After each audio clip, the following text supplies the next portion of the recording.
मुंबईच्या महापौर रितू तावडे यांनी मुख्यमंत्री देवेंद्र फडणवीसांची भेट घेतली आहे।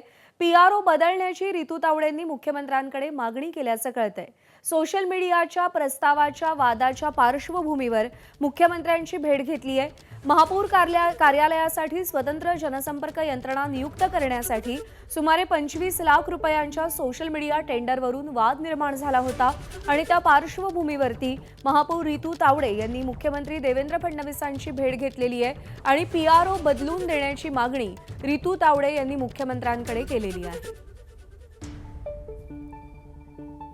अजय माने आपले प्रतिनिधी आपल्याला अधिक अपडेट देतील। अजय, पीआरओ बदलून देण्यासंदर्भात महापौरांची नेमकी काय भूमिका आहे आणि आता ही मागणी मान्य होणार आहे का? आपण जर पाहिलं तर मुंबई हँडल जे ते सुरू असलेलं आपल्याला पाहायला मिळतं आणि त्याच्यातच त्यासोबतच जे ते दुसरं एक प्रकरण समोर आलं होतं की एक प्रस्ताव स्थायी समितीसमोर आला होता की 25 लाख रुपये महापौरांच्या सोशल मीडिया सांभाळण्यासाठी। त्याच्यानंतर वाद आणि आरोपाची टीका जी ती सुरू झाली होती। त्याच्यानंतर आता थेट महापौरांनी हे प्रकरण मुख्यमंत्री देवेंद्र फडणवीस यांच्या दरबारी नेलेलं आपल्याला पाहायला मिळते। बुधवारी रात्री उशिरा त्यांनी मुख्यमंत्री देवेंद्र फडणवीस यांची भेट घेतली आणि मुंबई महापालिकेतील जे मुख्य जनसंपर्क अधिकारी आहेत त्यांच्या बदलण्याची मागणी जी आहे ती केली होती। याआधी सुद्धा महापौरांनी पत्रकार परिषद घेत जी आहे ती जनसंपर्क अधिकारी यांच्यावर टीका करत यांच्यावरती एक सहाय्यक आयुक्त नेमण्याची मागणी जी आणि भूमिका जी आहे ती पत्रकार परिषदेतून मांडली होती। याबाबत आयुक्तांना सुद्धा बोलणार असल्याची माहिती देण्यात आली होती। आणखी एक ह्यात महत्त्वाची बाब म्हणजे की या सगळ्या वादानंतर भाजपची एक स्वतंत्र भाजपच्या नगरसेवकांच्या आणि भाजपच्या मुंबई महापालिकेतील कोर कमिटीची बैठक पार पडली होती। या कोर कमिटीच्या बैठकीत सुद्धा महापौर नेहमी ज्या पद्धतीने वादत असतात त्यावर चर्चा झाली होती आणि ह्या सगळ्याचा लेखाजोखा जो आहे तो मुख्यमंत्री देवेंद्र फडणवीस यांच्याकडे देण्यात आला होता। त्यामुळे पहिला मुद्दा महापौरांनी जरी भेट घेतली असेल तर त्याच्यात एक प्रकरण समोर आलं ते म्हणजे जनसंपर्क अधिकारी बदलण्याची मागणी। पण दुसरी बाब म्हणजे की जो रिपोर्ट कार्ड भाजपच्या बैठकीतून मुख्यमंत्र्यांकडे देण्यात आलेला आहे त्यावर सुद्धा चर्चा झाल्याची माहिती आताच काही वेळापूर्वी सूत्रांनी दिलेली आहे। आणि ज्या पद्धतीने मुंबई अध्यक्ष अमित साटम यांनी जे ते महापौरांच्या वादावर त्यांना प्रश्न उपस्थित केले होते, त्यांच्या वादावर नाराजी व्यक्त केली होती, त्याच्यानंतर आता मुख्यमंत्र्यांसमोर हा संपूर्ण प्रकरण गेलेला आपल्याला पाहायला मिळते आणि मुख्यमंत्र्यांनी आता या सगळ्या संदर्भात काय विचारणा केलेली आहे हे पाहणं महत्त्वाचं ठरणार आहे। पण आता या दोन महत्त्वाच्या बाब आहेत की एक तर झालेली भाजपच्या कोर कमिटीची बैठक त्याचे अपडेट मुख्यमंत्र्यांकडे गेले आणि त्याच्यानंतर ही भेट झालेली आहे। दुसरी म्हणजे की जनसंपर्क अधिकारी बदलण्याची जी महापौरांची मागणी आहे त्या पार्श्वभूमीवर थेट आता महापौरांनी हा प्रश्न मुख्यमंत्र्यांच्या दरबारी मांडलेला आहे आणि आता यावर नेमका निर्णय काय दखल कशी घेतली जाते आणि निर्णय काय होतो याकडे लक्ष असेल। अजय, धन्यवाद दिलेल्या माहितीसाठी। तर नेपाळच्या दुर्घटनेत अडकलेल्या महाराष्ट्रातील पर्यटकांशी मंत्री गिरीश महाजन यांनी संवाद साधलाय। नेपाळ टूर्स आणि ट्रॅव्हल्सच्या संचालिका श्रीमती ठक्कर यांच्याशी संवाद साधला। नेपाळच्या तिबेटमध्ये आलेल्या महापुरात महाराष्ट्रातील 114 नागरिक अडकलेत आणि त्यापैकी 53 नागरिक सुखरूप असून मानसरोवर परिसरात असल्याची माहिती समोर आली आहे। मुंबईतीलही अनिल महाजन आणि त्यांचे कुटुंबीय नेपाळमध्ये अडकलेत, मात्र एका हॉटेलमध्ये ते सुखरूप असल्याची माहिती त्यांनी स्वतःच दिलेली आहे। नेपाळमध्ये अडकलेले नागपूरचे 106 प्रवासी काठमांडूहून सुखरूप रवाना झालेत, तर ठाण्यातल्या 9 पर्यटकांशी मात्र संपर्क झालेला नाही। ठाणे जिल्हा प्रशासन त्यांच्या नातेवाईकांच्या आणि नेपाळ प्रशासनाच्या संपर्कात आहे, तर रायगडमध्ये 37 नागरिक अडकल्याची माहिती आहे।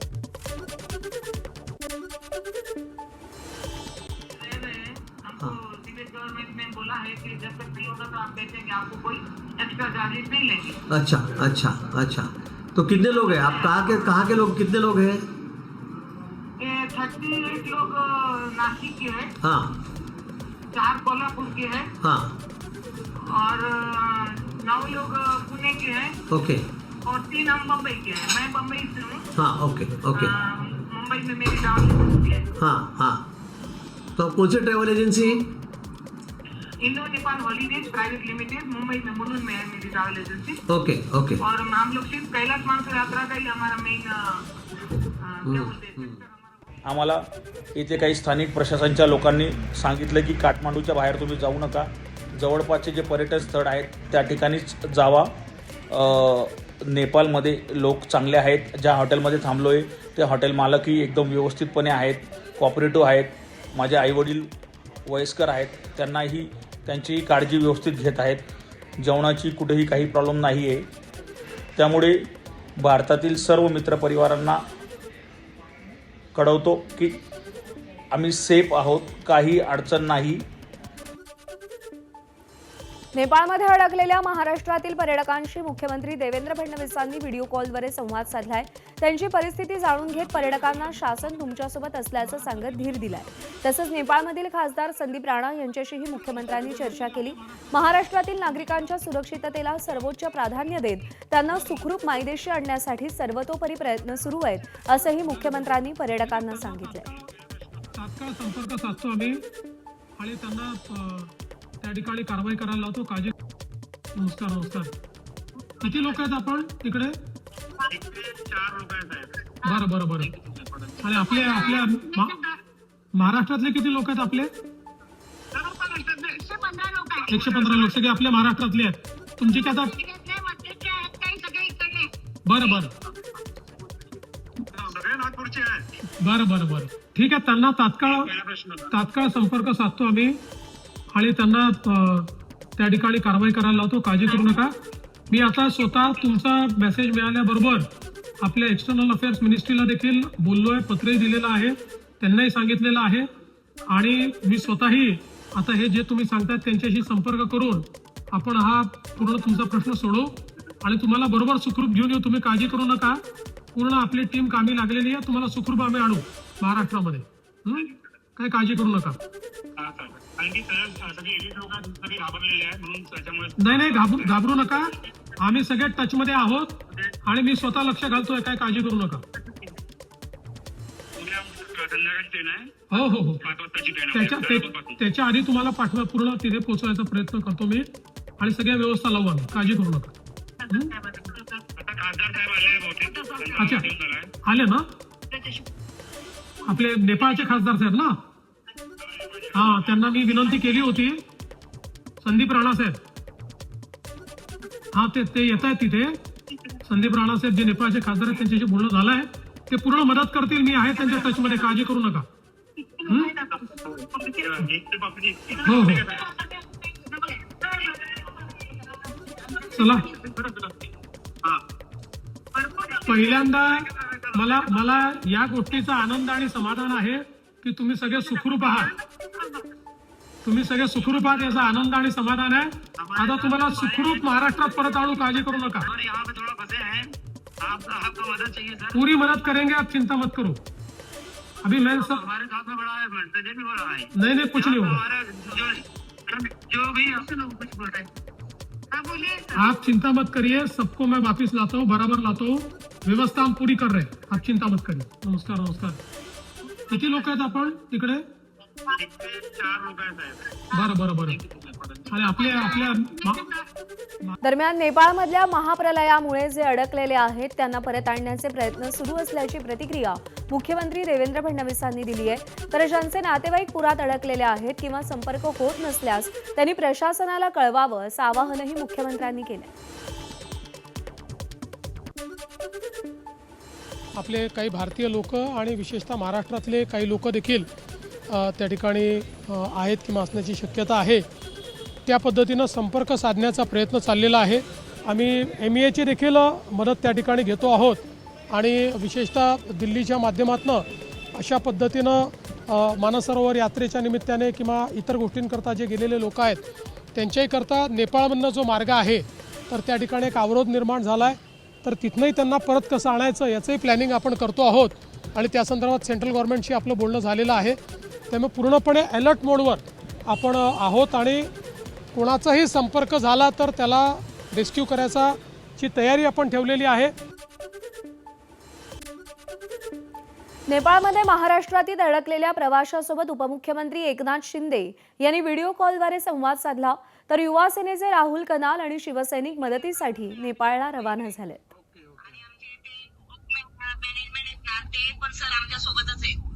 किती लोक आहेत तुम्ही? किती लोकांचा ग्रुप आहे? आमचा 10 लोकांचा आहे. आता तुम्ही तिकडे महाबळेश्वरवरून आलेत? महाबळेश्वरवरून 6 आणि टापोळ्यावरून 4. दुसरे तुमच्या या पोखरामध्ये आणखी लोक आपले महाराष्ट्रातून आणखी कुठे कोण कोण आले तिकडे? हो, आम्हाला मुक्तिनाथ मध्ये भेटलेले सर. आपले कोरेगावचे होते, काही साताराचे होते, पुण्याचे पण होते. मुक्तिनाथ मध्ये भेटलेले परवा. म्हणजे ते पण सेफ आहेत. सर जय महाराष्ट्र. जय महाराष्ट्र. मी विकास मोरगे, मी उपजिल्हा प्रमुख आहे आपल्या शिवसेनेची. अच्छा. बर काळजी घ्या सगळे लोक. तर नेपाळमध्ये अडकलेल्या महाराष्ट्रातील पर्यटकांनी मुख्यमंत्री देवेंद्र फडणवीसांचे आभार मानले. मुख्यमंत्री फडणवीसांच्या विनंतीनुसार नेपाळचे खासदार संदीप राणा यांनीही स्वतः घटनास्थळी पोहोचून महाराष्ट्रातल्या नागरिकांना सुरक्षितपणे भारताकडे रवाना करण्यासाठी मदत केली. डोंबिवलीतील सुनील सुदर्शन सुभेदार कैलास मानसरोवर यात्रेसाठी 27 जणांसह नेपाळला गेले होते. ते गेल्या 3 दिवसांपासून त्यांच्या कुटुंबियांच्या संपर्कात नाहीयेत. त्यामुळे कुटुंबियांची चिंता वाढली आहे. कैलास मानसरोवर यात्रेदरम्यान त्यांच्याशी संपर्क तुटल्यानं ते बेपत्ता झाल्याची भीती व्यक्त केली जाते. सुनील सुभेदार हे मूळचे नागपूरचे असून सध्या डोंबिवली पूर्वेकडच्या निळजेगाव परिसरातील कासारिओ इथे कुटुंबासह वास्तव्याला आहेत. त्यांना 2 मुलं आहेत. एक मुलगा मुंबईमध्ये तर दुसरा डोंबिवलीमध्ये राहतो, तर दुसरा मुलगा अमेरिकेमध्ये राहतो. एक मुलगा डोंबिवलीत राहतो. 3 दिवसांपासून कुटुंबियांशी संपर्क न झाल्यानं त्यांची चिंता वाढलेली आहे.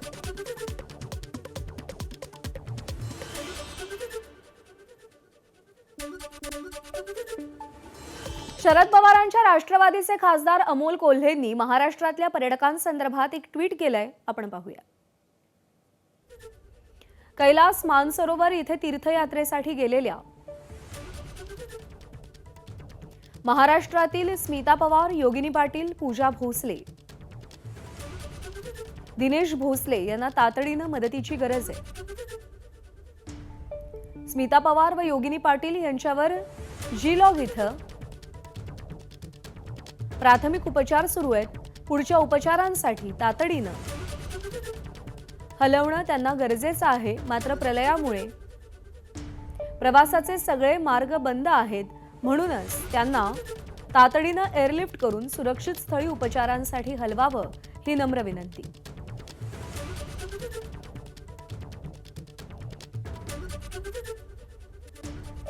आणि यानंतरची बातमी संभाजीनगरमधून. मोबाईल आजच्या काळात गरजही आहे आणि अडचणही. महापालिकेच्या सर्वसाधारण सभेत तर ही अडचण अधिक जाणवते. सभेचं कामकाज सुरू असताना फोन वाजला, चर्चा थांबली, लक्ष विचलित झालं. त्यामुळे मोबाईल वापरावर निर्बंध आणण्याचा निर्णय घेण्यात आला. मोबाईल सायलेंटवर ठेवायचा, अत्यावश्यक फोन आला तर सभागृहाच्या बाहेर जाऊन बोलायचं असे आदेशच महापौरांनी दिलेत. सभागृहाचं कामकाज सुरळीत चालावं, चर्चेवर लक्ष राहावं यासाठी काढलेला हा मार्ग योग्यच आहे. पण कालच्या सभेत नगरसेवक आणि अधिकाऱ्यांनी एक वेगळाच उपाय शोधला. आदेश मोडला नाही, पण पळवाटा मात्र काढला. काहींनी मोबाईल हाताआड ठेवून कोणी बोलताना दिसलं, कोणी डेस्कच्या खाली डोकं घालून फोनवर बोललं, तर काही अधिकारी नगरसेवक सभागृहातच मोबाईल चालताना दिसले. मोबाईल सायलेंट मोडवर होता, पण नगरसेवकांच्या पळवाटा मात्र ऑन होत्या. विशेष म्हणजे महापौरांच्या बाजूलाच अधिकारी मोबाईल वापरताना दिसले. त्यामुळे आता या पळवाटांना महापौरांचा चाप बसणार का हे पाहणं महत्त्वाचं आहे.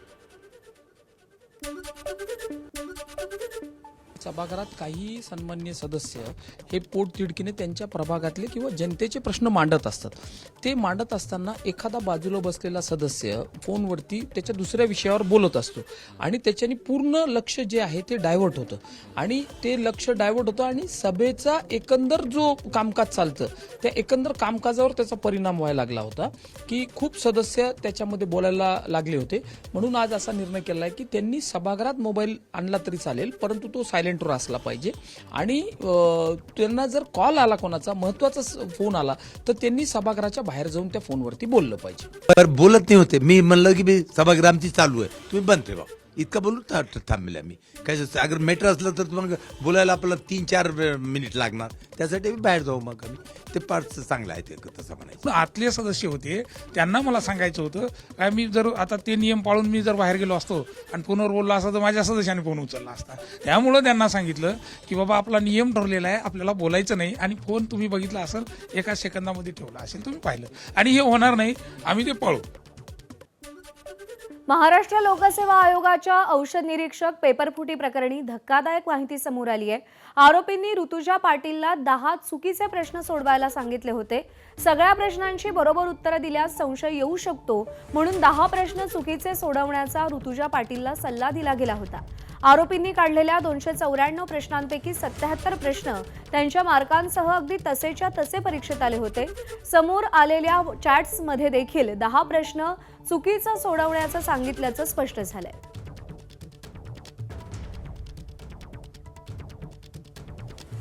तर सगळ्या प्रश्नांची योग्य उत्तरं दिली तर संशय बळावू शकतो. त्यामुळे 10 प्रश्नांची चुकीची उत्तरं देण्याचं ऋतुजा पाटीलला सांगितलं गेलेलं होतं. ऋतुजा पाटीलसाठी हा पेपर फोडण्यात आलेला होता आणि तिला अशा प्रकारच्या सूचना देखील दिलेल्या होत्या स्वतःची चोरी लपवण्यासाठी. सचिन गाड आपले प्रतिनिधी आपल्याला अधिक अपडेट देतील. सचिन, एक तर पेपर फोडला, वर संशय येऊ नये म्हणून 10 प्रश्नांची चुकीची उत्तरं देण्यास सांगितलं. कशा स्मार्ट पद्धतीनं हा संपूर्ण प्लॅन आखला गेलाय? नक्कीच प्रज्ञा, आपण बघतोय की गेल्या 3 दिवसांपासून मुंबई गुन्हे शाखा या संपूर्ण प्रकरणाचा तपास करते. 6 जणांना अटक करण्यात आलेली आहे आणि आता यांच्या चौकशीमध्ये अनेक नवीन खुलासे आपल्याला समोर येताना दिसत आहेत. कोणताही संशय येऊ नये म्हणून आपण बघतोय की आरोपींनी पूर्ण काळजी घेतलेली आहे. ऋतुजा पाटील जिला पेपर देण्यात आला तिला अगदी स्पष्ट सांगण्यात आलेलं होतं की 100च्या 100 प्रश्नांची उत्तरं बरोबर देऊ नको, किमान 10 प्रश्नांची उत्तरं चुकीची, जेणेकरून संशय येणार नाही. ऋतुजा पाटीलला जवळपास 294 प्रश्नांचा संच दिलेला होता आणि त्यातील 77 प्रश्न हे या परीक्षेत त्यांच्या पर्यायांसह आलेले होते. त्यासोबतच ऋतुजा पाटीलने 13 प्रश्न आणखी सोडवलेले होते आणि तिने जे चॅट समोर आलेले आहेत तेव्हा तिने आपल्या मित्राला हे देखील सांगितलेलं आहे की 78 प्रश्न अगदी तसेच्या तसे आलेले होते, 13 प्रश्न मी आणखीन सोडवले, मात्र 10 प्रश्नांची मी चुकीची उत्तर दिली. तर आपण बघतोय की आरोपींनी कोणताही संशय येऊ नये, हे पेपर फोडल्याचं कुठेही कधी बाहेर येऊ नये म्हणून पूर्ण काळजी घेतल्याचं आपल्याला सध्या दिसून येतंय. प्रज्ञा, निश्चित. सचिन, धन्यवाद दिलेल्या माहितीसाठी.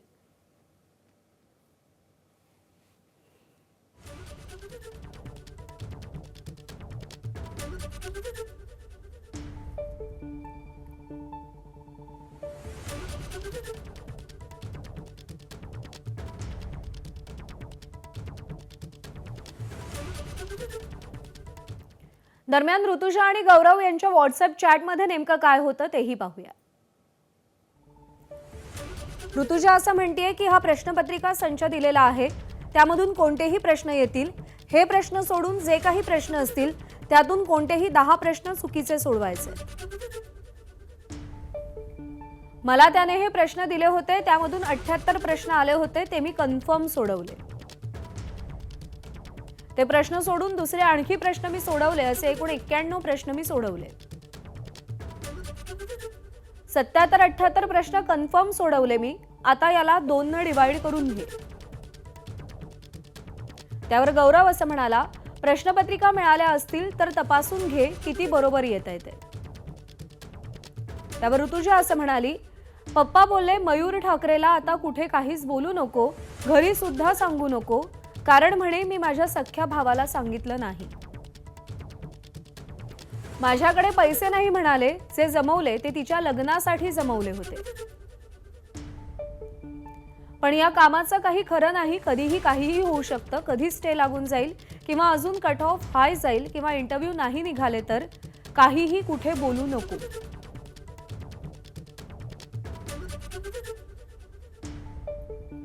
ऑनलाईन साखर खरेदीवर ऑनलाईन डिलिव्हरी कंपन्यांचे आता निर्बंध असतील. 2 ते 3 किलोपर्यंत साखर खरेदीची आता मर्यादा असेल. झेप्टो, ब्लिंकिट, स्विगीनं साखरेवरती निर्बंध लावलेले आहेत. इन्स्टामार्ट, जे स्विगीचं हँडल आहे, त्यांनी साखरेवरती निर्बंध लावलेले आहेत. त्यामुळे 2 ते 3 किलोपर्यंत साखर खरेदीची मर्यादा असेल. झेप्टो, ब्लिंकिट आणि इन्स्टामार्ट यासारख्या प्लॅटफॉर्म्सनी साखर खरेदीवरती निर्बंध लावलेत. कारण आहे सध्या साखरेच्या दरांमध्ये प्रचंड वाढ झालेली आहे. मुख्यमंत्र्यांच्या सरप्राईज निर्णयामुळे आता भाजप आणि शिंदेंच्या शिवसेनेतला वाद वाढण्याची शक्यता आहे, तशा चर्चा सुरू आहेत. परिवहन मंत्री प्रताप सरनाईकांचा निर्णय मुख्यमंत्र्यांनी फिरवला. रिक्षा टॅक्सी चालकांना मराठी शिकण्यासाठी 1 वर्षांची मुदतवाढ मुख्यमंत्र्यांनी दिली. अमराठी रिक्षा चालकांच्या मराठी सक्तीवरून मुख्यमंत्र्यांच्या सरप्राईज निर्णयानंतर भाजप आणि शिवसेनेत वादाची ठिणगी पडणार का, असा सवाल उपस्थित होतोय. अमराठी रिक्षा चालकांच्या मराठी सक्तीच्या निर्णयाला थेट 1 वर्षाचा कालावधी दिल्यानं परिवहन विभागानं घेतलेल्या कठोर निर्णयाला एक प्रकारे केराची टोपलीच दाखवली गेली आहे. वेदांत नेब आपले प्रतिनिधी आपल्याला या सगळ्या संदर्भात अधिक अपडेट देतील. वेदांत, मुख्यमंत्र्यांनी परिवहन विभागाचा निर्णय बदललेला आहे. 1 वर्षांची मुदतवाढ दिली आहे. संमिश्र प्रतिक्रिया निर्णयावरून उमटताना आपण पाहतोच आहोत. पण 2 पक्षांतर्गत याचा कसा परिणाम आपल्याला पाहायला मिळेल? शिंदेंची शिवसेना उघडपणे नाराजी व्यक्त करेल का? आगामी काळात काय घडेल?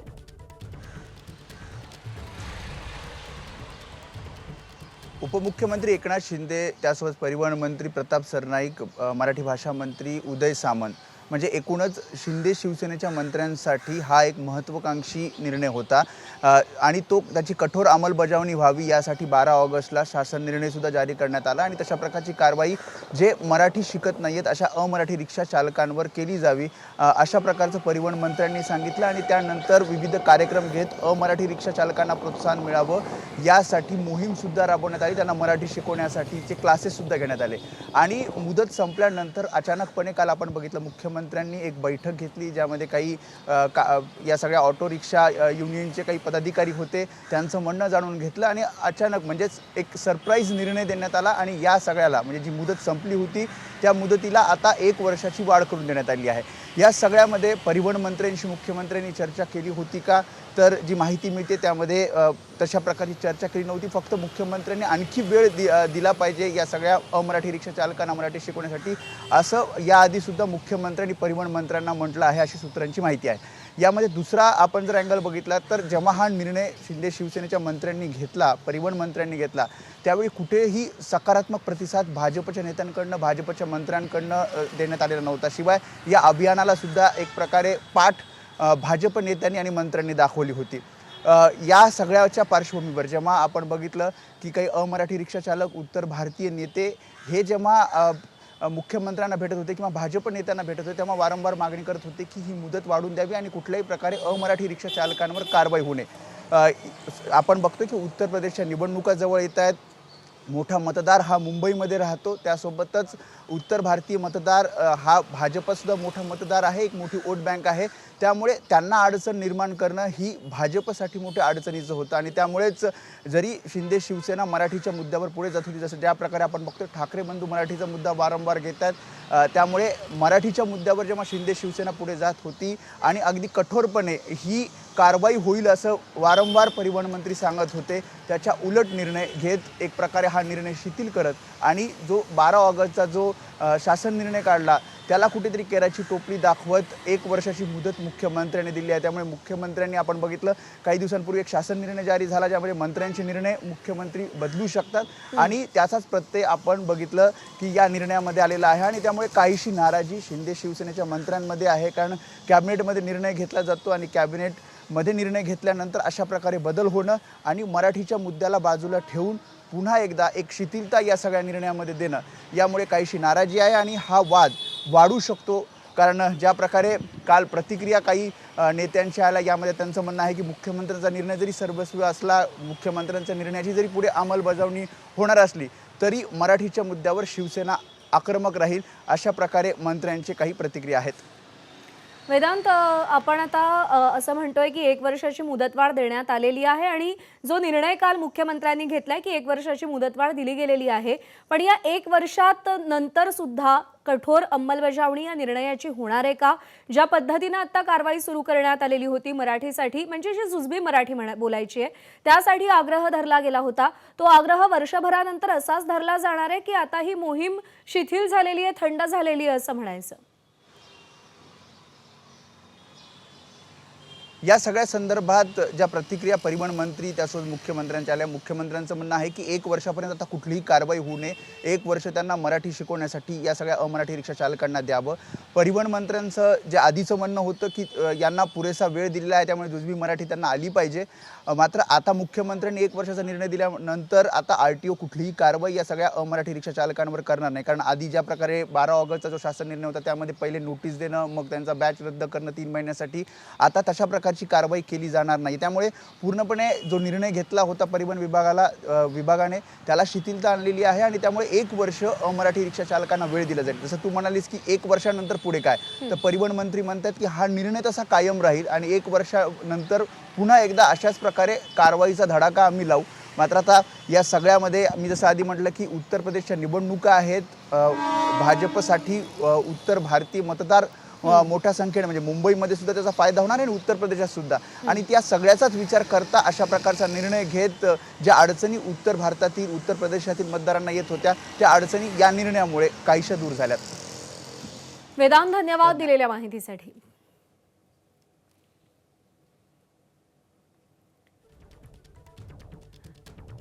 दरम्यान व्यावहारिक मराठी शिकण्यासाठी 1 वर्षाची मुदतवाढ देत असताना मुख्यमंत्र्यांनी नेमकी काय घोषणा केली आहे आपण पाहूया. वेगवेगळ्या वयातले हे जे काही टॅक्सी चालक, रिक्षा चालक आहेत यांना इतक्या कमी वेळामध्ये जुजबी मराठी शिकता येईल हे काही योग्य नाही, शक्य नाही. आणि म्हणून आम्हाला वेळ वाढवून द्यावी अशा प्रकारची मागणी त्यांनी केली. त्यांनी 1 वर्षाची मुदतवाढ मागितलेली आहे. मी आज हा निर्णय केलेला आहे की 1 वर्षाची मुदतवाढ याला देण्यात येईल. कोणतीही कारवाई दरम्यानच्या काळात केली जाणार नाही. रिक्षा आणि ऑटो चालकांच्या मराठी सक्तीच्या निर्णयामुळे भाजपच्या राष्ट्रीय स्तरावर नाराजीचं वातावरण आहे का, असा सवाल उपस्थित होऊ लागलाय. केंद्रीय मंत्री गिरिराज सिंग यांनी मुख्यमंत्री देवेंद्र फडणवीसांना पत्र लिहून मराठी भाषा न येणाऱ्या ऑटो आणि टॅक्सी चालकांवर कठोर दंडात्मक कारवाई करू नका अशी विनंती केली. परिवहन विभागानं अमराठी चालकांसाठी घेतलेल्या मराठी सक्तीच्या निर्णयामुळे विरोधी पक्ष विनाकारण राजकारण करेल. प्रत्येक गोष्टीसाठी राजकीय रंग देणं योग्य नाही असं मत कॅबिनेट मंत्री गिरिराज सिंग यांनी मुख्यमंत्र्यांकडे व्यक्त केल्याची माहिती सूत्रांनी दिली. मराठी शिकण्यासाठी किमान 1 वर्षाची मुदत द्यावी. मराठी न आल्यानं लायसन्स तात्काळ रद्द करू नये अशी मागणी त्यांनी पत्राद्वारे केली होती. दंडात्मक कारवाईमुळे असंतोष आणि भाषिक तेढ निर्माण होण्याची शक्यता असल्याचंही त्यांनी या पत्रामध्ये नमूद केलं होतं. दरम्यान मुख्यमंत्र्यांच्या निर्णयानंतर उपमुख्यमंत्री एकनाथ शिंदे आणि परिवहन मंत्री प्रताप सरनाईक यांनी काय प्रतिक्रिया दिल्यात आपण पाहूया. 1,60,000 लोकांनी जे पुढाकार घेऊन मराठी भाषा शिकण्याचं काम केलं त्यांचं पण मी त्यांनाही धन्यवाद देतो. आणि त्यामध्ये आज मुख्यमंत्री महोदयांनी त्या बऱ्याचशा लोकांच्या मागणी लक्षात घेऊन त्याला मुदतवाढ दिलेली आहे. यामध्ये मी आपल्याला एवढंच सांगेन की मराठी भाषा तिचा प्रचार आणि प्रसार अन्य भाषिकांमध्ये देखील मोठ्या प्रमाणावर होतोय याचं समाधान आहे. माननीय मुख्यमंत्री हे आमच्या महायुतीचे सर्वोच्च नेते आहेत, राज्याचे मुख्यमंत्री आहेत. त्यांनी जो निर्णय घेतला तो निर्णय आम्हाला सगळ्यांना बंधनकारक असतो आणि त्यामुळे त्यानुसार ही कारवाई होईल. परंतु हा झाला मराठीचा मुद्दा. मराठीच्या विषयावर माननीय मुख्यमंत्र्यांनी 1 वर्षाची मुदतवाढ दिलेली आहे. आम्ही त्या पद्धतीनं कारवाई आमच्या आरटीओच्या डिपार्टमेंटच्या माध्यमातून करू. परंतु मुदतवाढ दिली म्हणजे सगळं काही संपलं असं नाही. त्यांना मराठी हे शिकावंच लागेल. दरम्यान यावर आदित्य ठाकरेंची प्रतिक्रिया देखील समोर आली आहे, तीही पाहूया. आणि त्यांची पॉलिसी त्यांनीच पहिलं स्पष्टीकरण द्यावं. आत्ता मी त्याच्यावर काही बोलणार नाही. पण एक महत्त्वाचं आहे की आपण पाहतोय महाराष्ट्रात जे उद्योगधंदे आहेत ते त्यांचे हाल काय आहेत. साधारणपणे MIDC मध्ये आपण पाहतो जिथे मराठी कामगार असतील किंवा बाहेरचे असतील, पण इथून रोजगारच बाहेर जायला लागला तर इतर कोणावर काय बोलायचं. काल पण MIDC जे होतो आम्ही लोटेला, आपण पाहिली असेल परिस्थिती काय होती. पुढची बातमी पाहूयात. उत्तर प्रदेशातील विधानसभा निवडणुका पाहून मुख्यमंत्र्यांनी मराठी सक्तीच्या निर्णयाला मुदतवाढ दिल्याची टीका मनसेचे युवा नेते अमित ठाकरेंनी केली. तर त्यावरून भाजपचे मुख्य प्रवक्ते नवनाथ बन यांनी पलटवार केलाय. सगळी खाती तेच बघणार असतील तर मग बाकीची खाती देऊन का ठेवली आहेत? बाकीची मंत्र आम्ही ह्यांना भेटायचंय, ते डॉक्टरांना भेटायचंय की मुख्यमंत्री साहेबांना भेटायचंय या विषयासाठी? सगळ्या गोष्टी तेच जर निर्णय घेणार असतील, आणि मला वाटतं हे सगळं मी तुम्हाला सर सांगू ना, UPच्या इलेक्शनसाठी चालू आहे आणि हे आपल्याला पण माहिती आहे. UPच्या इलेक्शनसाठी हा वाद पेटवला चाललाय कारण तुम्हाला कुठेतरी कळतंय तुमच्या हातातनं सत्ता निघते, त्याच्यामुळे हे सगळं पेटवलं जातंय. सगळी खाती तेच बघणार असतील तर मग बाकीची खाती. अमितजी ठाकरे, तुमचा नागरिक शास्त्राचा अभ्यास कच्चा आहे. नागरिक शास्त्रानुसार मुख्यमंत्री हे राज्याचे प्रमुख असतात. आता तुमच्या पक्षामध्ये तुमच्या मनसेचे प्रमुख घरात बसतात आणि इतर विभाग वाऱ्यावर सोडतात. हा तुमचा इतिहास आहे, त्याबद्दल आम्हाला काही देणं घेणं नाही. त्यामुळे तुमच्या पक्षाची अवस्था काय झाली ते महाराष्ट्र बघतोय. मराठी भाषेची सक्ती महाराष्ट्रामध्ये आहे आणि आज मुख्यमंत्र्यांनी योग्य निर्णय घेतलाय. बाकी युपीच्या निवडणुकीपर्यंत जाण्याच्या ऐवजी आपण दादरच्या विधानसभेच्या निवडणुकीत आपलं डिपॉझिट जप्त का झालं याचं आत्मचिंतन केलेलं बरं.